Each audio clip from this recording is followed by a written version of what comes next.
Vrijeme mog pogubljenja je uskoro tu. Za grešnika se spušta zavesa. Znam da ne treba tako da zvuči, ali gledanjem smrti u oči, za mene je to malo strašno. Možda je to ono što čeka sve bogove i ljude.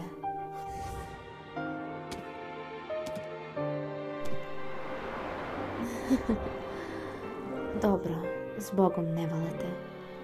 Nadam se da si uživao u ovoj zabavi koja je trajala 500 godina.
Ja, sudija Nevolet, Zjan.